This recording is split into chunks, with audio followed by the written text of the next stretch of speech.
नमस्कार सर्वांना. Biotale the story of need बायोलॉजीमध्ये आपल्या सर्वांचं स्वागत आहे. आजच्या स्टोरीचा आपला टॉपिक आहे किंगडम प्रोटिस्टा. बायोलॉजिकल क्लासिफिकेशनमध्ये 2 स्टोरी कंप्लीट आहेत आणि तिसऱ्या स्टोरीकडे आपण वळतोय, ज्या स्टोरीचं नाव आहे किंगडम प्रोटिस्टा. बाळांनो, किंगडम प्रोटिस्टा बद्दल मला जर सांगायचं म्हटलं तर किंगडम प्रोटिस्टामध्ये सर्व युनिसेल्युलर युकॅरियोटिक ऑर्गॅनिझमला ठेवलेलं आहे हे आपल्याला माहीत असलं पाहिजे. या किंगडमची बाउंड्री वेल डिफाईन नाही. त्याचं कारण असं आहे की या किंगडममध्ये अल्गी ठेवलेले आहेत, युनिसेल्युलर अल्गी, ज्या प्लांटचे फीचर दाखवतात. या किंगडममध्ये प्रोटोझोन्स ठेवले आहेत जे ॲनिमलचे फीचर दाखवतात. म्हणजेच या किंगडममध्ये वेगवेगळ्या प्रकारचे युनिसेल्युलर युकॅरियोटिक ऑर्गॅनिझम ठेवलेले आहेत. युनिसेल्युलर फंगी असतील, युनिसेल्युलर अल्गी असतील, प्रोटोझोन्स असतील. म्हणून आपण असं म्हणू शकतो की या किंगडमची बाउंड्री वेल डिफाईन नाही आहे. त्यानंतर आपण किंगडम प्रोटिस्टाबद्दल एक खूप छान स्टेटमेंट NCERT दिलेलं आहे. What may be a photosynthetic protist by one biologist may be a plant to another. अशा प्रकारे हे सेंटेन्स बनवलेलं आहे.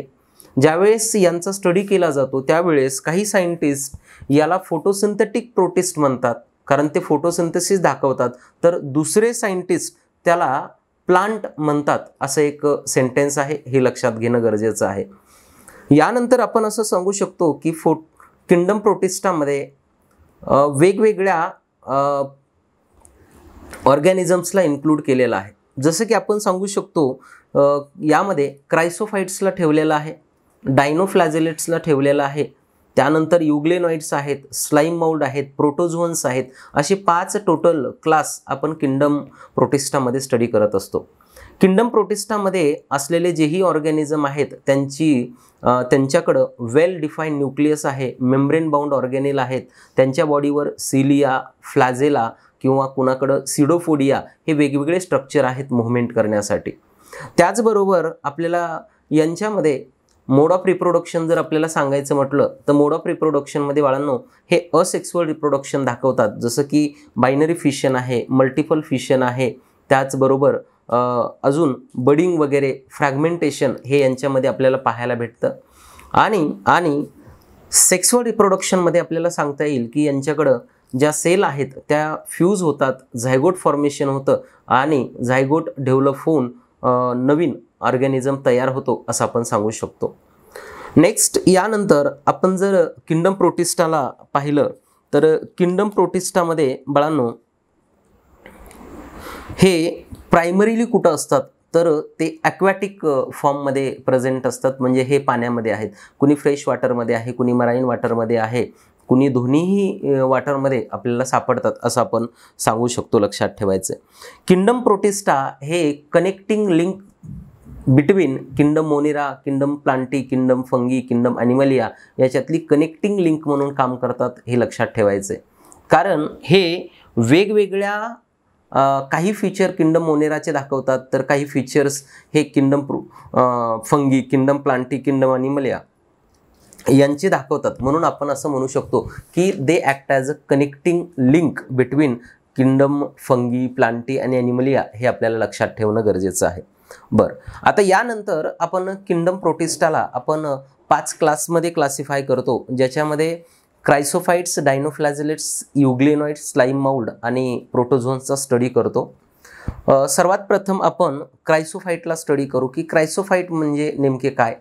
तर बाळांनो, क्रायसोफाइट हे असे प्रोटिस्ट आहेत जे फ्रेश वॉटर आणि मराईन वॉटर दोन्ही ठिकाणी प्रेझेंट असतात.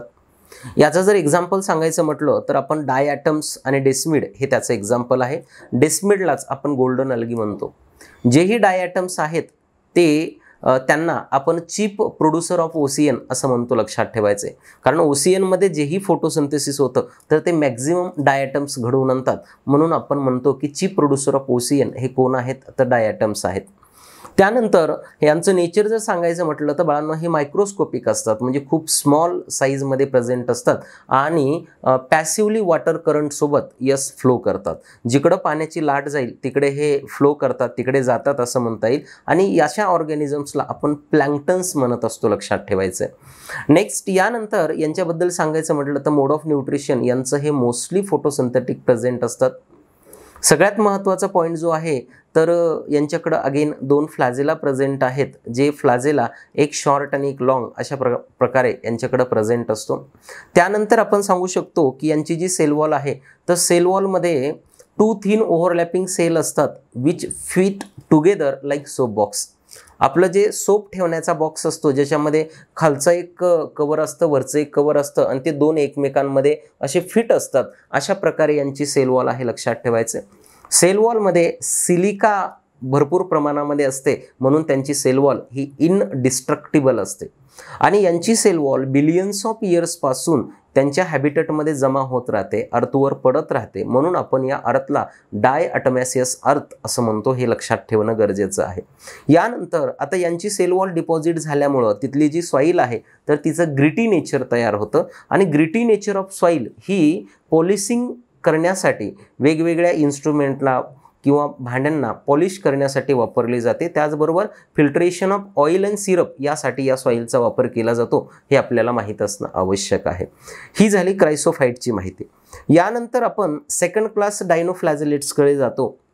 डायनोफ्लॅजेलेट्सबद्दल आपल्याला असं सांगता येईल की याच्या नावामध्ये डाय म्हणजे 2 आणि फ्लॅजेला म्हणजे फ्लॅजेला. याच्याकडं 2 फ्लॅजेला आहेत.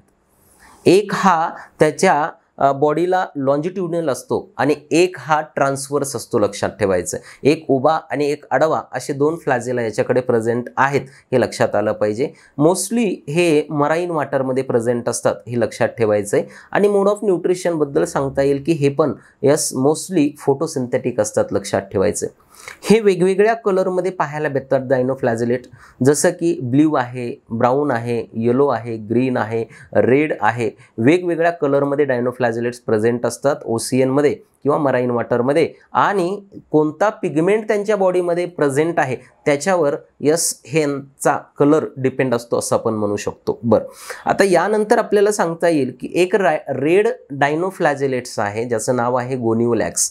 आणि गोनिओलॅक्स नावाचा रेड डायनोफ्लॅजेलेट ओशियनमध्ये एवढा फास्ट मल्टिप्लाय होतो आणि त्याची संख्या एवढ्या प्रमाणामध्ये वाढते, त्यामुळं ओशियन रेड कलरचा आपल्याला दिसायला लागतो आणि त्याला आपण रेड टाइड्स म्हणतो. म्हणजे रेड टाइड्स जणू काही लाल समुद्राच्या लाटा आपल्याकडे येत आहेत असं आपल्याला पाहायला भेटतं. पण ॲक्च्युअल त्या गोनिओलॅक्स नावाच्या रेड डायनोफ्लॅजेलेटमुळं त्या रेड कलरच्या दिसत असतात, हे आपल्याला लक्षात ठेवणं गरजेचं आहे. त्याचबरोबर हे जे डायनोफ्लॅजेलेट्स आहेत तर हे वेगवेगळे टॉक्झिन रिलीज करतात पाण्यामध्ये. आणि पाण्यामध्ये टॉक्झिन रिलीज झाल्यामुळं तिथले जे ॲक्वॅटिक ॲनिमल्स आहेत त्यांची पण तिथं डेथ होऊ शकते, जसं फिशेस वगैरे मारले जातात, हे आपल्या लक्षात येणं गरजेचं आहे. यानंतर एक डायनोफ्लॅजेलेट्स आहे ज्याचं नाव आहे नॉक्टिलुका. आणि नॉक्टिलुका नावाचा डायनोफ्लॅजेलेट्स हा याच्याकडं लाईट इमिट करण्याची प्रॉपर्टी आहे आणि या प्रॉपर्टीला आपण बायोल्युमिनेसन्स दाखवतो.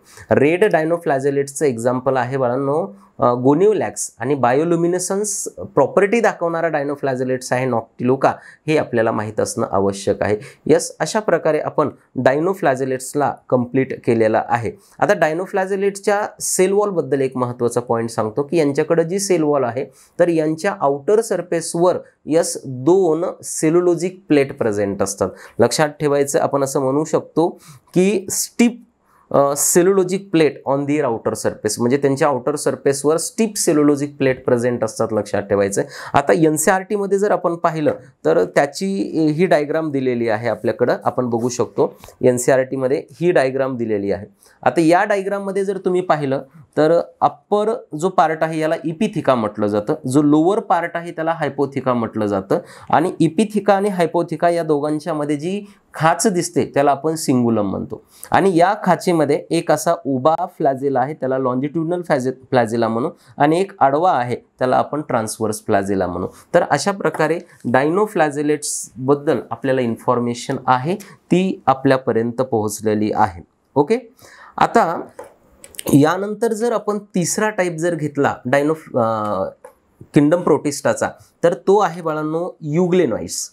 युग्लेनॉइड हे कुठं प्रेझेंट असतात, तर युग्लेनॉइड हे मेजॉरिटी फ्रेश वॉटरमध्ये प्रेझेंट असतात किंवा स्टॅग्नंट वॉटरमध्ये प्रेझेंट असतात, साचलेल्या पाण्यामध्ये प्रेझेंट असतात, लक्षात ठेवायचं.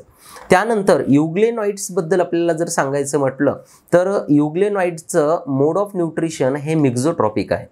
मिक्झोट्रॉपिक आहे म्हणजे कसं, तर बाळांनो त्याच्याकडं हायर प्लांटसारखा पिगमेंट प्रेझेंट असतो, जसं की क्लोरोफिल ए, क्लोरोफिल बी हे त्याच्या बॉडीमध्ये प्रेझेंट असतं. आणि म्हणून जेव्हा सनलाईट त्याच्याकडं प्रेझेंट असते तर तो त्यावेळेस फोटो ऑटोट्रॉप म्हणून सर्वाईव्ह करतो, स्वतःचं फूड स्वतः तयार करतो. आणि ज्यावेळेस सनलाईट अब्सेंट असेल तर त्यावेळेस तो हेटेरोट्रॉप म्हणून बिहेव करतो आणि छोट्या छोट्या स्मॉलर ऑर्गॅनिझमवर त्यांना खाऊन जगण्याचं काम करतो. म्हणजे याचं मोड ऑफ न्यूट्रिशन हे फोटो ऑटोट्रॉपिक पण आहे आणि हेटेरोट्रॉपिक पण आहे. म्हणून आपण हा मिक्झोट्रॉपिक आहे असं, मिक्झोट्रॉपिक मोड ऑफ न्यूट्रिशन आहे असं आपण म्हणू शकतो. नेक्स्ट यानंतर आपल्याला जर सांगायचं म्हटलं तर याच्याकडे पण बाळांनो 2 फ्लॅजेला आहेत. एक आहे शॉर्ट फ्लॅजेला आणि एक आहे लॉंग फ्लॅजेला, जो फ्लॅजेला मोटिलिटीसाठी याला मदत करतो. आणि सेल वॉलबद्दल आपल्याला सांगायचं म्हटलं तर युग्लेनामध्ये सेल वॉल बाळांनो अब्सेंट असते. मग सेल वॉलच्या ठिकाणी काय आहे, तर याच्या बॉडीच्या सभोवताली एक प्रोटीन रिच लेयर प्रेझेंट आहे, त्याला आपण पेलिकल म्हणतो. आणि प्रोटीन रिच लेयर पेलिकल असल्यामुळं त्याची बॉडी फ्लेक्झिबल असते, म्हणजे बॉडी थोडी लवचिक असते असं आपण म्हणू शकतो, लक्षात घ्या. नेक्स्ट युग्लेनाचा जर एक्झाम्पल, युग्लेनॉइडचं जर एक्झाम्पल सांगायचं म्हणलं तर युग्लेनॉइडचं एक्झाम्पल आहे युग्लेना. आणि याच्यामध्ये जे मोड ऑफ रिप्रोडक्शन आहे तर हा लॉन्जिट्युडिनल बायनरी फिशन दाखवतो. हा एक पॉईंट आपल्याला माहीत असला पाहिजे. म्हणजे किंगडम प्रोटिस्टा प्रायमरीली ॲक्वॅटिक रिजनमध्ये प्रेझेंट असतात. जर आपण आत्ता पाहिले क्रायसोफाईट हे फ्रेश वॉटर मराईन वॉटरमध्ये आहेत, डायनोफ्लॅजिलेट हे मोस्टली मराईन वॉटरमध्ये आहेत आणि युग्लेना हे मेजॉरिटी फ्रेश वॉटरमध्ये प्रेझेंट असतात, हे आपल्या लक्षात येणं गरजेचं आहे. तर आपल्या आजच्या स्टोरीमध्ये आपण युग्लेनापर्यंत कंप्लीट केलेलं आहे. पुढच्या स्टोरीमध्ये आपण स्लाईम माउल्ड आणि प्रोटोझोन्सला कंप्लीट करू. Thank you very much. सर्वांनी स्टोरी नक्की पहा.